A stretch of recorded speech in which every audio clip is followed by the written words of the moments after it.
We're back. Hey everyone, welcome back to the channel. At the time you're seeing this, it is officially opening night of Halloween Horror Nights 35. After months of announcements, excitement, and speculation, it's finally here. If you've been following my channel for the last couple months, you've probably seen the previous announcement videos from this year. But now that we've reached opening night, I want to take the time to incorporate those announcements and the newer announcements as well, and just bring together everything in one complete guide.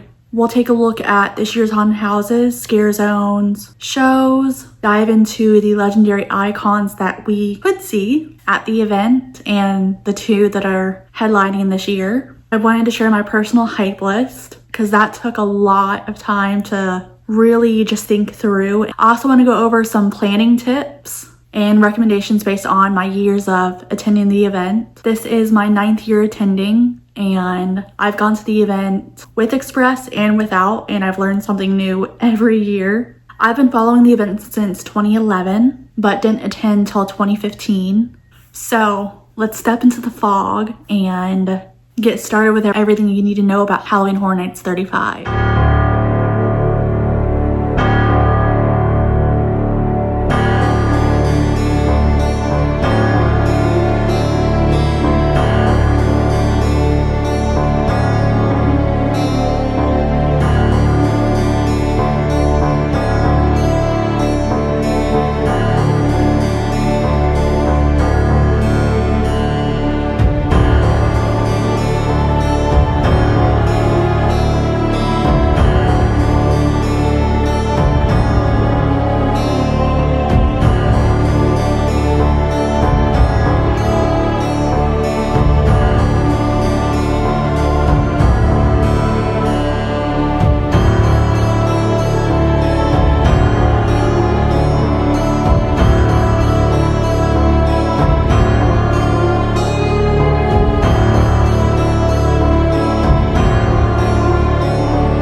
Before we jump into everything that's coming to the event this year, let's start with one simple question. What exactly is Halloween Horror Nights? Halloween Horror Nights, often referred to as HHN by fans, is Universal Orlando's annual Halloween event. It kicked off as Fright Nights in 1991, then became Halloween Horror Nights in 1995. Unlike a traditional haunted house attraction, HHN is a separated ticket event. So this year is not just another ordinary event year. It's an anniversary year. So that means it is the 35th anniversary of Halloween Horror Nights.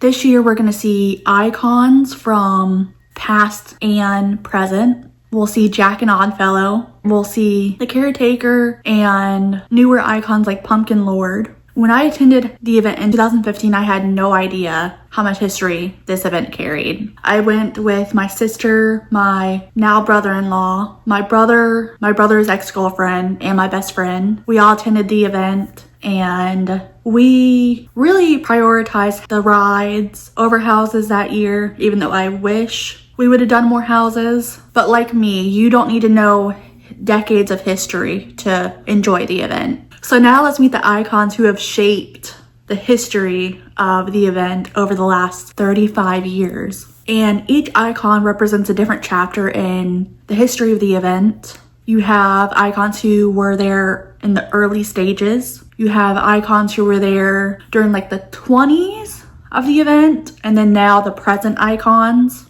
And this year, they're woven, whether it's through Easter eggs or we'll actually see them in the flesh.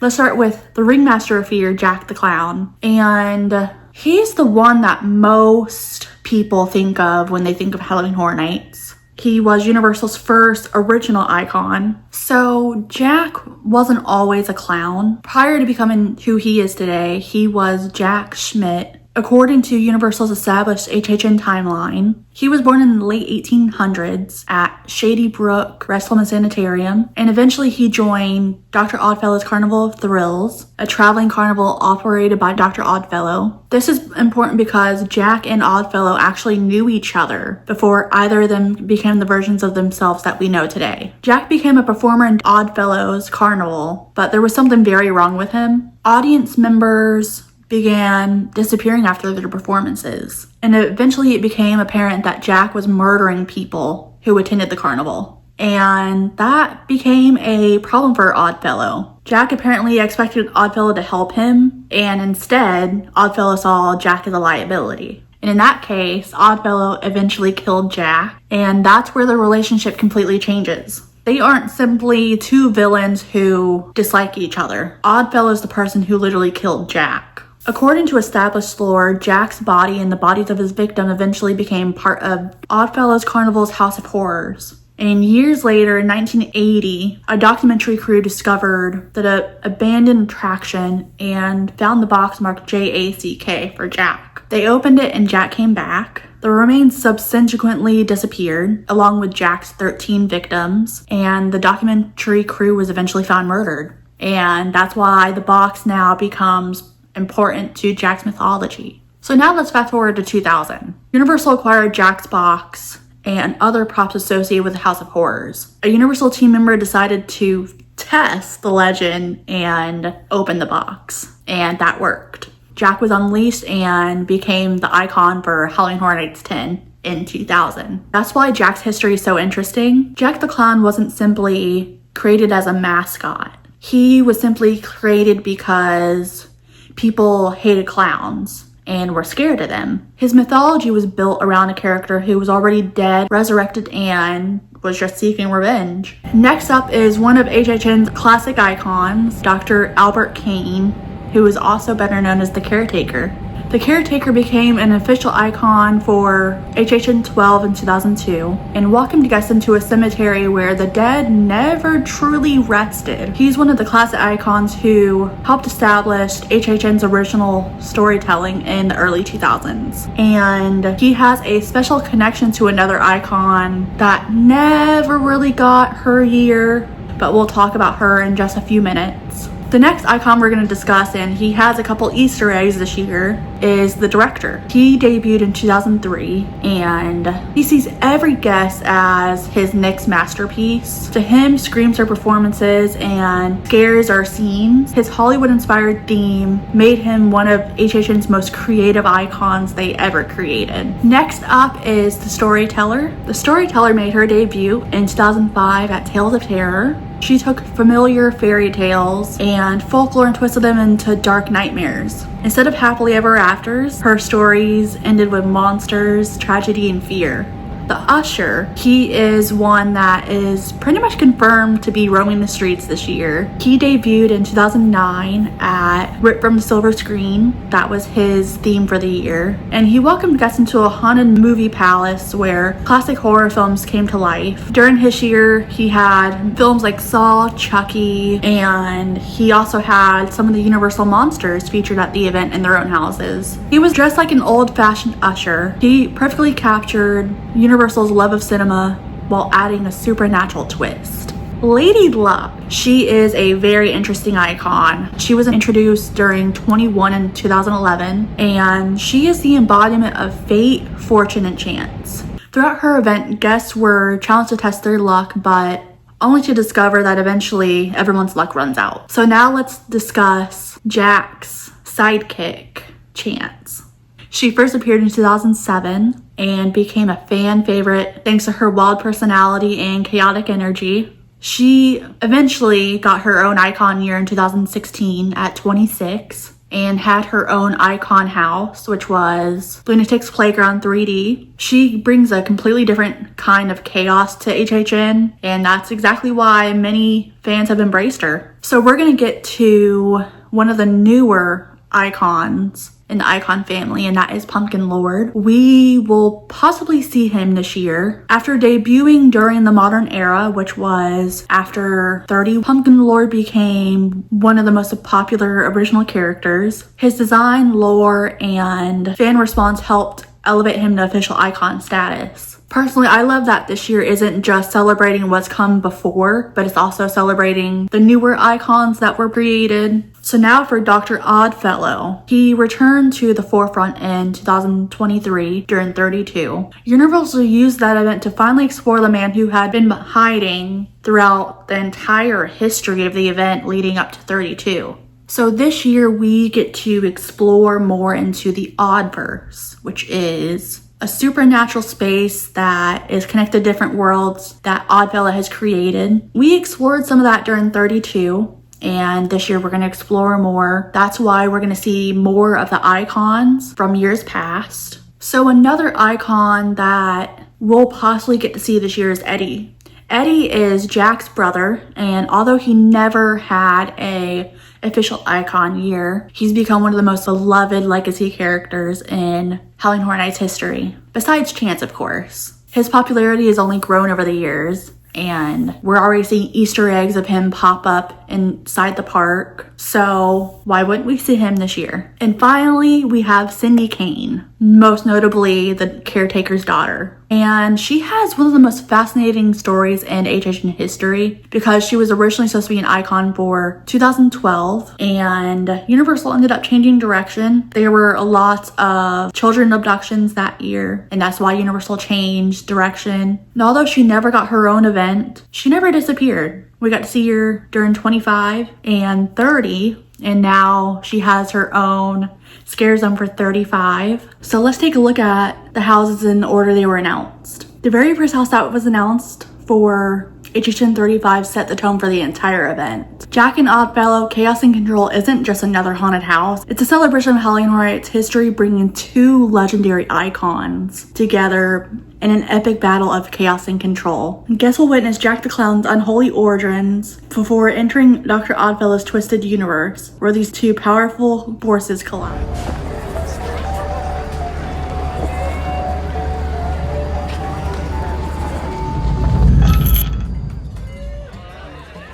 Welcome in. The game's just getting started. But be warned, the house always has an edge. And this one's jagged. Sink your teeth into Sinners, one nightmare of many, only at Universal Halloween Horror Nights. So now we have Sinners. Based on the critically acclaimed horror film, the house transports guests to 1930s Mississippi, where a night of music and celebration quickly descends into terror as vampires crash the smokestack twins juke joint. Personally, I absolutely loved watching Sinners. Ryan Coogler did an amazing job with this movie, and I personally cannot wait to walk through this house. So I think this house, the storytelling, the characters, the atmosphere, and the soundtrack that was featured in the film will make for a fantastic haunted house.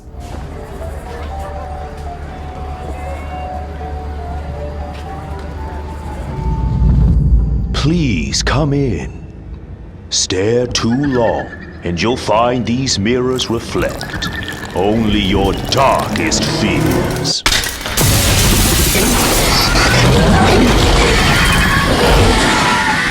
Crossover into Stranger Things 5, one nightmare of many, only at Universal Halloween Horror Nights.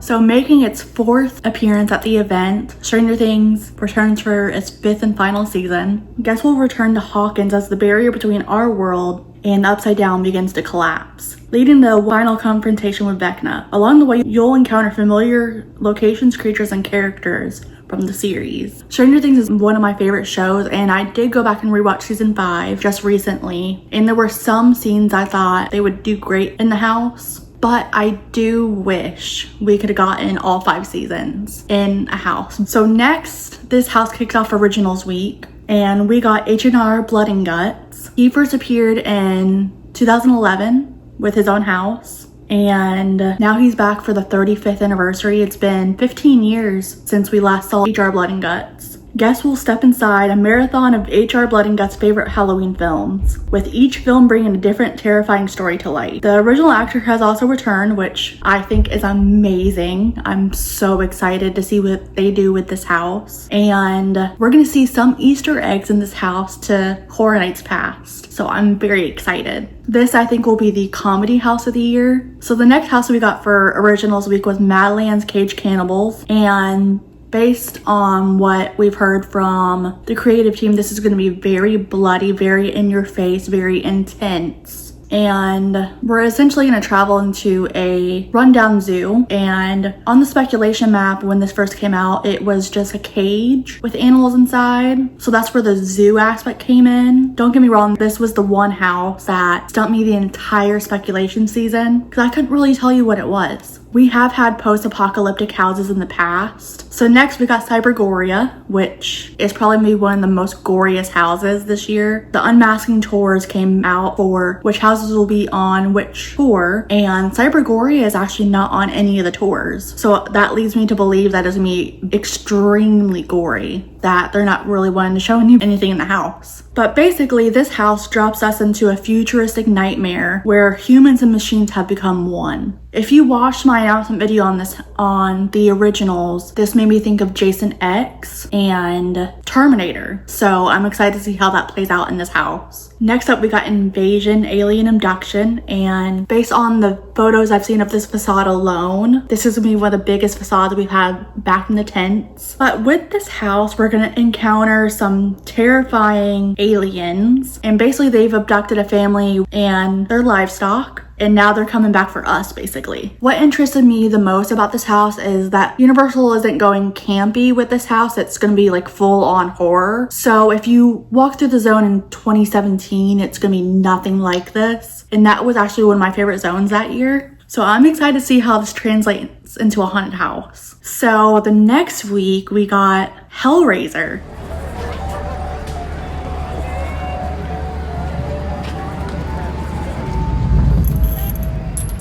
Ah, you're back. The trick of the game is knowing when to quit. 'Cause once you're hooked, you've already lost. Unleash Hellraiser, one nightmare of many, only at Universal Halloween Horror Nights. Universal has confirmed this is based on the first 3 movies. If you watched my announcement video, I did say that I did not really care for the movies. This is a certain situation where, like with the House of Thousand Corpses, I did not care for the movies. I still don't care for the movie, but the house really surprised me and it ended up being, I think, in my top 5 for the year. So in this house, we're gonna solve the Lament configuration, enter a world where pain and pleasure become one. Inside, you'll encounter Pinhead and the Cenobites. And honestly, after watching the trilogy, I can see why Universal chose this property. I honestly think the Cenobite designs are the coolest thing. I'm excited to see CD Head, Chatterer, Butterball. But overall, I'm excited to see what they do with this house after watching the movies. So the next house that we got was Evil Dead Burn.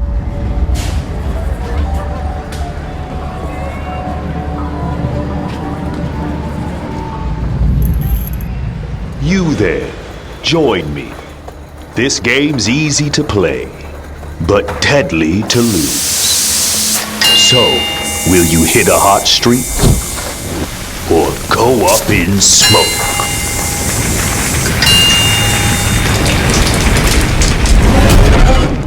Fan the flames of Evil Dead Burn, one nightmare of many, only at Universal Halloween Horror Nights.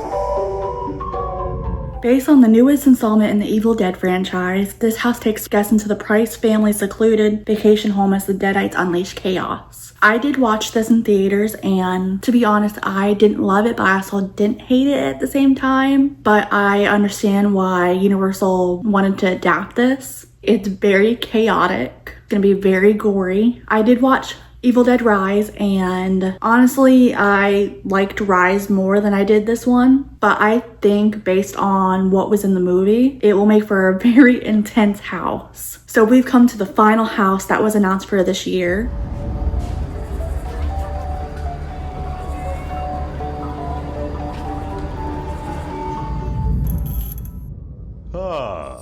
I see you've brought your strength.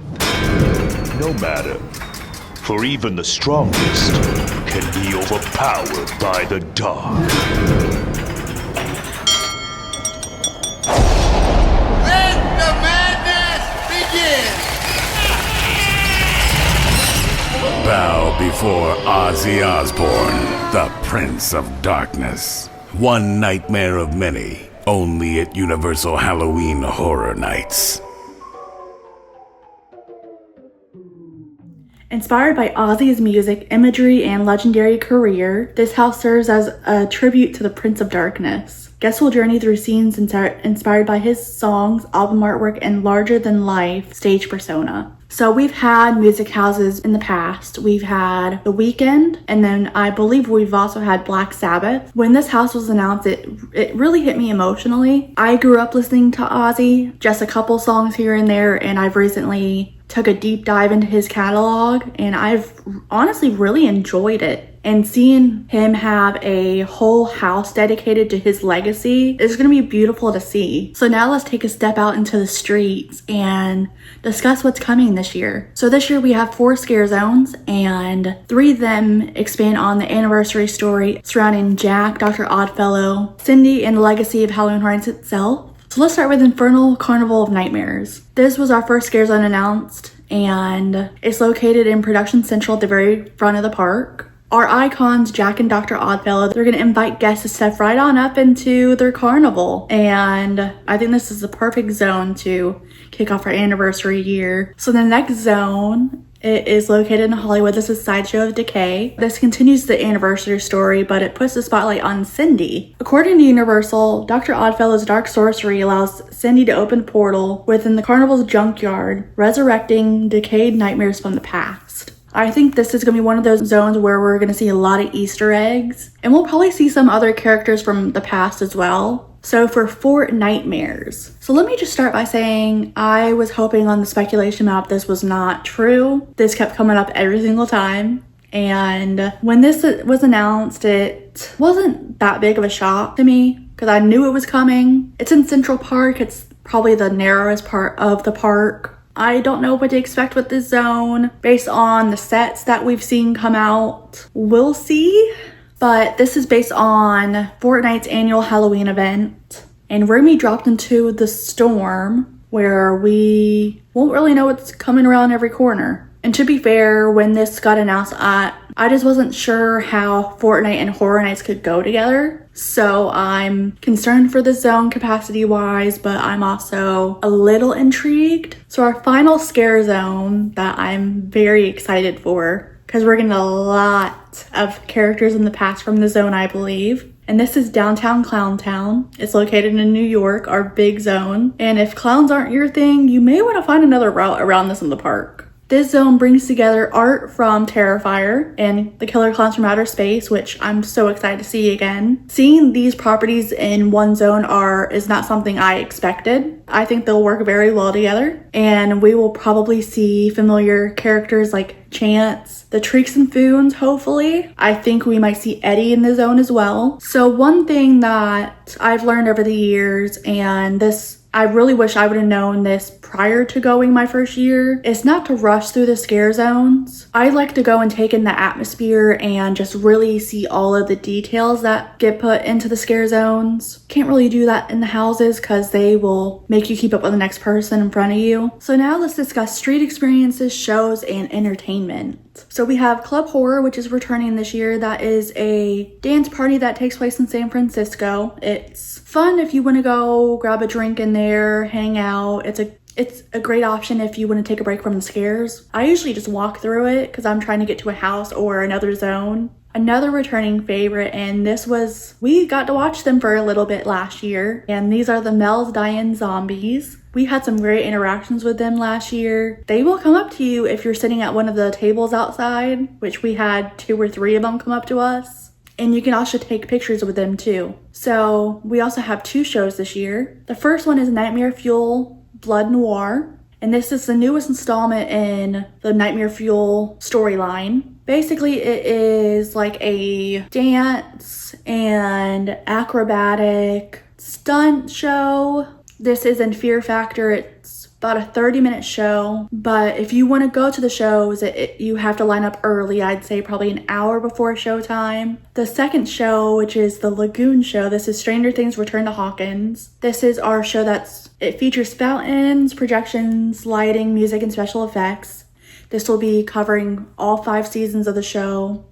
And the music, scenes from the show. I can't wait to go see this. I'm not the biggest fan of Nightmare Fuel. I went to see it once and that was a one and done for me. The Lagoon show, you can go watch it for a few minutes and then head back out into the zones. So you also have rides that are open during the event as well. You have Men in Black, Escape from Gringotts. There are Death Eaters in the area as well over by Gringotts that you can go and see. Transformers is also open and The Mummy is also open. So if you want to take a break from the scares or want to get an AC, those are great options. I'm going to try and take some breaks and get onto the rides as well. So before we wrap up, I do want to talk about a few more things that you can make the most out of your night. And first is food and beverage. There are themed drinks and food at the vendors all around the park. If you're interested in the food, I recommend checking out the menus. We've tried the food, I think, once at the booths, and it was fantastic. So next is the tribute store, and this is something I regretfully missed last year,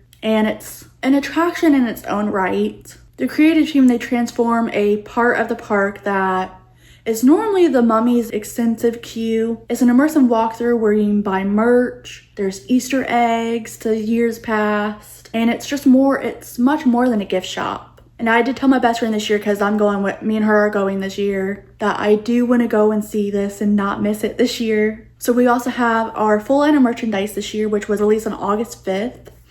I am wearing my shirt from last year. And for merchandise, you can get it at several areas in the park, as well as outside of the park and City Walk. And if there's something that you really love, do not wait on it, because that merch it goes quick. So now let's discuss tickets and tours. If you're going to Horror Nights tonight, or if you're planning a visit later in the season, single night tickets as of filming, they go for $89 starting out, and Express starts out at $199.99, which to my knowledge, Express has gone up to like $220, I think, per night now. Pricing varies by date, so if you go to Universal's website, you can see the current pricing availability. I'll link the website down below. Universal also offers RIP tours and Unmasking the Horror tours. RIP tours are guided tours that go throughout the event. There's 5 house tours, which is like a half. You can pick either the north part of the park or the south part, and that usually starts, I think, later in the night. Then you have the full RIP tour, which as of filming, it's sold out for the season. And those go from the beginning of the night to the very end of the night. And you get food, you get premium seating to the shows.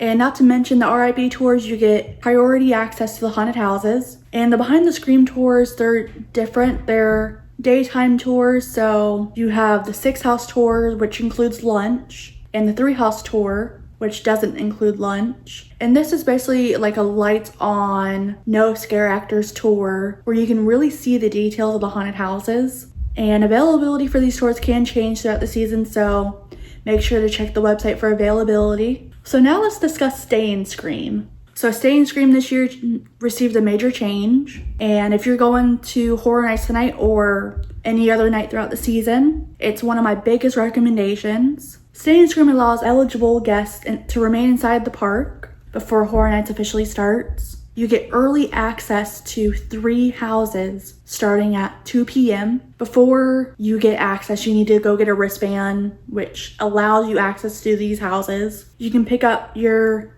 wristbands at guest services before 2 o'clock, or at 2 o'clock. You can pick your wristband up from either Hogwarts King's Cross, or VillainCon. And the 3 houses that open at 2 o'clock are Stranger Things 5, Hellraiser, and Jack and Oddfellow. Additional queues open up at 4, and more of the haunted houses start opening at 5:15. And Horror Nights usually opens technically around 6, but they say it starts at 6:30. My biggest recommendation is to keep the app with you at all times. That will tell you wait times and show times. That is your best friend during the event. Now that we've covered the haunted houses, Scare Zones Entertainment, that's coming to Halloween Horror Nights 35, it's now time for my official 35 hype list.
And with that, we've covered everything that's coming to Halloween Horror Nights 35. I honestly cannot believe opening night is already here. I will be going in a couple weeks and cannot wait to experience this year. And of course, I will be vlogging the event, so look out for that vlog, and I'll be posting my post-event ranking afterwards as well. If you enjoyed this guide, please make sure to leave a like, comment, and subscribe. Comment down below on what you're most excited to see this year. Thank you so much for watching, and whether you're heading into the vlog tonight or sometime during the season, I hope you have an amazing time, and I will see you in the fog. Bye, guys.